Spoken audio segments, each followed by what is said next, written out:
जरी का कफन, अमृता प्रीतम। वो दोनों एक बार तब भी मिली थी जब वो जिंदा थी। तब एक की उम्र 20 बरस थी, दूसरी की 40 बरस।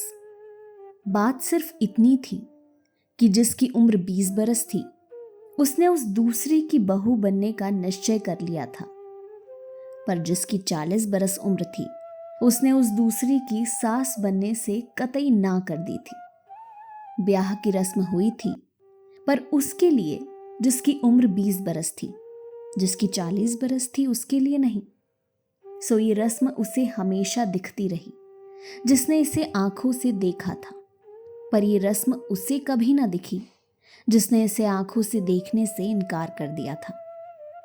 तू जीते जी मेरे घर की दहलीज नहीं लांघ सकती, एक फरमान की तरह उसने कहा था जिसकी उम्र 40 बरस थी।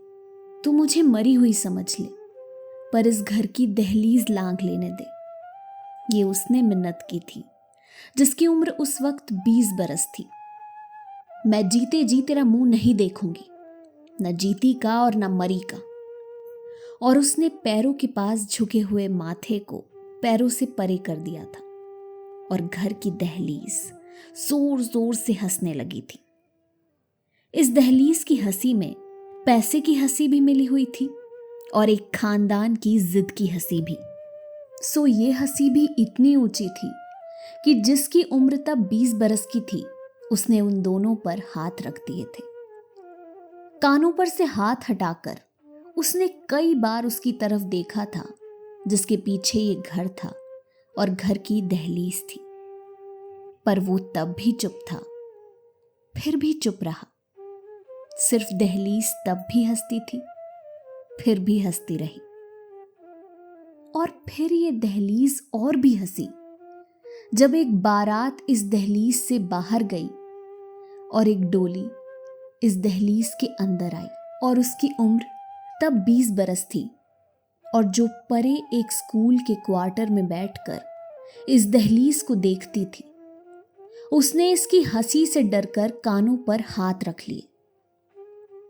वक्त था, बीतता रहा और फिर जिसकी उम्र 40 बरस थी उसकी 60 बरस हो गई और जिसकी उम्र 20 बरस थी उसकी 40 हो गई। दहलीज की हंसी भी शायद बूढ़ी हो गई थी। वो अंदर देखती तो भी खांसने लगती, बाहर देखती तो भी खांसती। और फिर वो मर गई जिसने दूसरी को हुक्म दिया था कि तू जीते जी मेरे घर की दहलीज को नहीं लांघ सकती। और हुक्म देने वाली अभी दहलीज के अंदर थी, चाहे एक लाश थी, गिर्द संबंधियों की भीड़ थी, केवड़े की महक थी और जरी का कफन था कि उसके हुक्म की उदूली हो गई।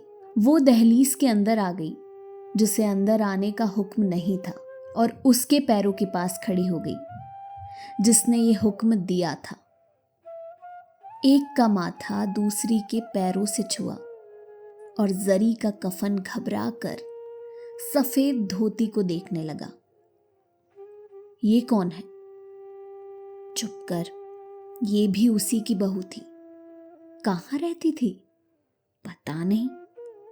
रिश्तेदारों में खुसर फुसर हुई, पर जरी का कफन सफेद धोती को कुछ कह नहीं सकता था। सफेद धोती एक पल आई, दूसरे पल चली गई। सिर्फ जाती हुई को बूढ़ी दहलीज ने रोका और पूछा, तूने उसका हुक्म मोड़ दिया?